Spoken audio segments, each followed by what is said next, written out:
Hello, guys. Hello. Welcome to the open house presented by Fresh 92.7. Got to put that extra plug in there. I'm Caroline. I host Fresh Air on Monday nights, showcasing the best of Adelaide local music. And I guess just bringing you guys the underground stuff even, or the stuff that you might hear on the radio, just different bits and pieces and what Adelaide's doing.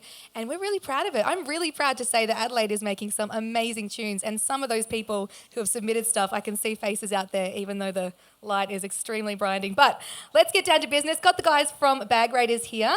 How you doing, boys? Good. Very good. If you'd like to introduce yourself to the audience. My name is Jack. My name is Chris. Perfect. You've done this before. Okay, we'll get straight to it. Let's start with the early days of the Bag Raiders journey. Can you take us through some of the early productions and what they sounded like?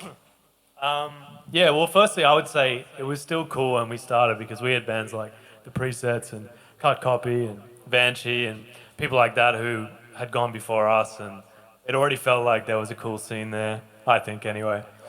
As far as our early productions, they were pretty weird and diverse. We did like, I think your pedal's on maybe.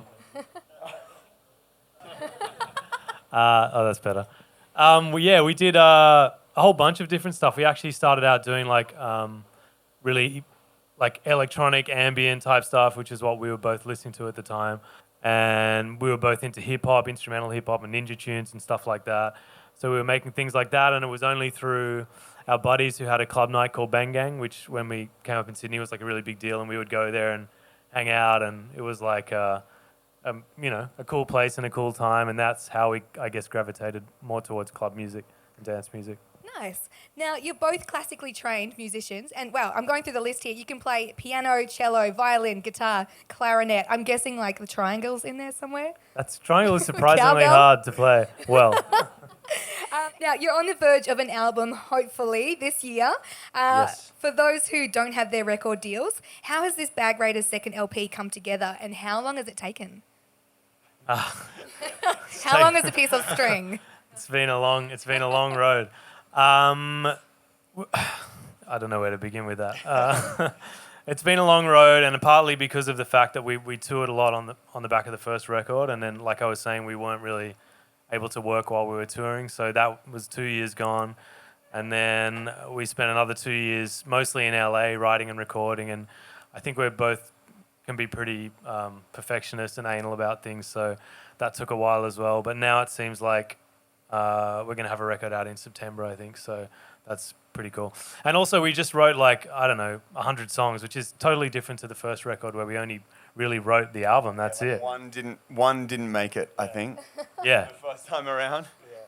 Fantastic. Now, I am curious about releasing that track, Shooting Stars. Did you expect to get such a response from the Australian audience? That's actually a funny one, definitely not. A funny story is that we actually used to mix out of that when we were DJing before the drop bit, I guess. Because at that time, everyone was making this kind of wonky and also hard sort of real bass heavy Crookers style stuff, and also distorted kind of Justice stuff, and we'd made this pretty sparkly synthy tune, and we were like, oh, people aren't really going to get down to this, I don't think. And so we used to mix out of it early. It was pretty funny, and then we just let it roll one time, and yeah. I was hoping I could pass you the microphone and maybe get you to talk through the live setup for us, and some of your favourite pieces of gear in the studio. Okay, yeah. In the studio, we have a lot of analog synths, and then we have, the usual, we have guitars and basses and all that kind of stuff. The best thing that we spent money on, and everyone tells you this, but you never listen because it seems boring, is treatment for the room, making it sound good, so you can actually hear what you're doing in there. Because you might spend 4 hours tweaking a kick drum, but really you're just probably hearing your room.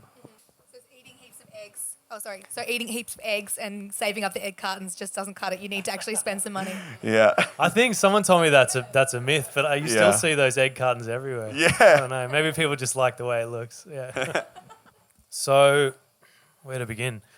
It's pretty simple, really. I think the difference from our old live show to this new one is that we have a drummer now, and that we wanted to have less sequence tracks and play more stuff live. So, like if you come later on and watch the show, you'll see that it's like we're playing a lot and it's much more raw. Like we make more mistakes and. So yeah, the Nord, and actually the Novations we don't really use in the studio, but the Nord we actually use a lot because it's really versatile and the piano sounds are like pretty good and the strings and stuff like that. It's kind of a pretty good. Also, you can load your own samples on. You can sample with it and that sort of thing. So we have a track called Footprints, and so we've loaded some samples. So I will play that on the keyboard. Drums, Chris has an SPD, so does our drummer, Julian. So you've probably seen these before. They're pretty, ubiquitous, like all bands use them. And Chris will play samples. That's from Sunlight. Like that. Then the brain of the show is this computer. We have two computers, so if one of them, fritzes, then it should theoretically jump straight over to the other one. Although luckily we haven't had to see that in effect yet, I don't think. Yeah, but it's good to have backup. Yeah. If you've got it. Oh, that's a good tip actually. You should back up your stuff. We nearly lost our entire first album. Yeah.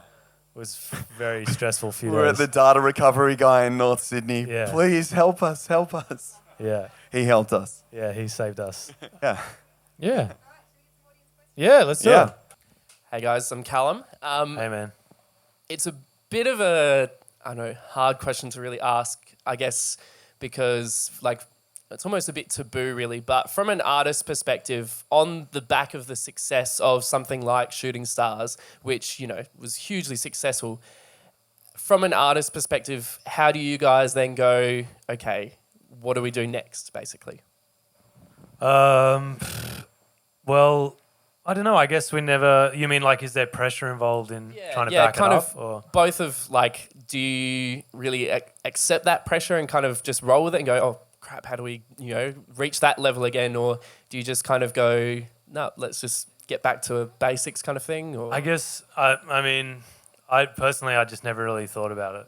I think it's and then if you did think about it, then it would only you would only feel pressure or think there was pressure because you knew that you did something good. You know what I mean?